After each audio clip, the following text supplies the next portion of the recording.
For Jim King, the Western States 100-mile endurance run symbolizes the spirit of pioneers, the same courage, innovation, endurance, and adventurous spirit required to explore and settle the Great Sierra Nevada is reflected in champions from Wendell Roby to Bjorn Ostrheim-Smith to Ann Trayson to Tim Tweetmeyer and Tom Johnson, from Scott Jurek to Nikki Kimball and to King himself.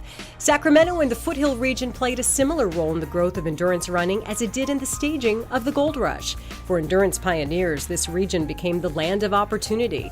New and exciting races, supportive businesses and clubs, and a beautiful, challenging runscape. Within the sport and the community, Jim King had a simple dream: to do what had never been done before. He set out to run the hills at Western States. Jim reasoned if he could run the whole trail, including the hills, he would win. And he did.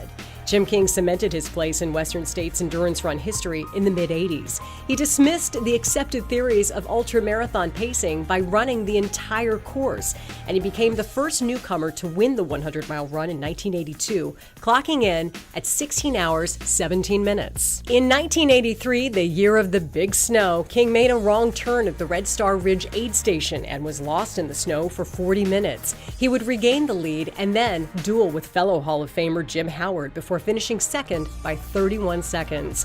King rebounded in '84 with another Western States win in an old course record time of 14 hours and 54 minutes. He became the first runner to finish under 15 hours in the race's history. King then became the race's first male three-peat winner with another win in '85. He'd go on to finish third in '86, giving him 5 consecutive Western States podium finishes. When you think about Jim King as a pioneer in running, you have to go back to Western States in 1982 to see how he arrived on the scene.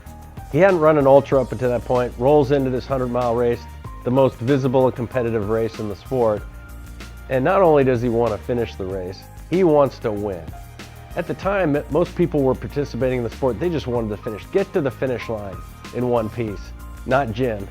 He showed up at the race, and he not only wanted to win, he said he wanted to win. And you could tell that by the way he ran. He wanted the lead from the first step, from the first mile, the first aid station. He took it out at his pace, and if you wanted to go with him, you were in for a wild ride. Now, outside of his success at Western States, King was also the 1983 RRCA National 50-mile champ. He recorded wins at the 1983 Aptos Creek Marathon and San Juan Trail 50-miler and the 1986 Pacific Crest Trail 50K. He also had a top 20 finish at the world-famous Leadville Trail 100-miler in his resume. Prior to his success on the trails, King competed in cross-country and track and field at Orange Coast College and cross-country at UC Santa Barbara. For 15 years, he represented ASICS and other running brands in sales and promotions, serving Sacramento and Northern California.